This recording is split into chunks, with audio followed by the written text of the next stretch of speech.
വാർത്തകൾ വിശദമായി. യുക്രൈനിൽ റഷ്യൻ മിസൈൽ ആക്രമണത്തിൽ കൊല്ലപ്പെട്ട അഖിൽ ജോയന് ജന്മനാട് വിട നൽകി. ബംഗളൂരുവിലെത്തിച്ച മൃതദേഹം റോഡ് മാർഗം ആംബുലൻസിലാണ് വെള്ളരിക്കുണ്ടിലെ വീട്ടിലെത്തിച്ചത്.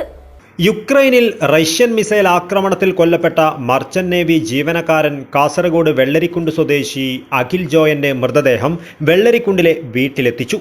യുക്രൈനിൽ നിന്നും റോഡ് മാർഗം മോൾഡോവയിലെ ചിസിനാവിലേക്ക് എത്തിച്ച മൃതദേഹം ഇസ്താംബുൾ വഴി ടർക്കിഷ് എയർലൈൻസിലാണ് ബംഗളൂരുവിലേക്ക് എത്തിച്ചത്. അവിടെ നിന്നും റോഡ് മാർഗം ആംബുലൻസിലാണ് വെള്ളരിക്കുണ്ടിലേക്ക് കൊണ്ടുവന്നത്.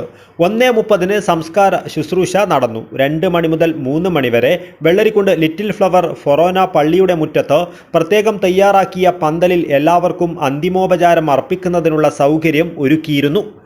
3 മണിക്ക് ദേവാലയത്തിൽ പ്രാർത്ഥനാ ശുശ്രൂഷയും തുടർന്ന് സെമിത്തേരിയിൽ സംസ്കാരവും നടന്നു. ജൂലൈ 19 വെള്ളരിക്കുണ്ട് AKG നഗറിലെ ജോയൽ സാലി ദമ്പതികളുടെ മകൻ അഖിൽ ജോയൽ ബോംബാക്രമണത്തിൽ കൊല്ലപ്പെടുന്നത്. ജൂലൈ 20 അഖിൽ കൊല്ലപ്പെട്ട വിവരം അധികൃതർ വീട്ടുകാരെ അറിയിക്കുന്നത്. മൃതദേഹം നാട്ടിലേക്ക് എത്തിക്കുവാൻ നടപടി സ്വീകരിക്കുവാൻ രാജ്മോഹൻ ഉണ്ണിത്താൻ MP കേന്ദ്ര വിദേശകാര്യമന്ത്രിയെ സന്ദർശിച്ച് അഭ്യർത്ഥിച്ചിരുന്നു. യുക്രൈനിലെ ഇന്ത്യൻ എംബസിയുമായി വിദേശകാര്യ മന്ത്രാലയം ബന്ധപ്പെട്ടതിനെ തുടർന്നാണ് മൃതദേഹം നാട്ടിലേക്ക് എത്തിക്കുവാൻ നടപടിയായത്. 2 മാസം മുൻപ് നാട്ടിലെത്തിയ അഖിൽ വിവാഹം ഉറപ്പിച്ചാണ് തിരിച്ചുപോയത്.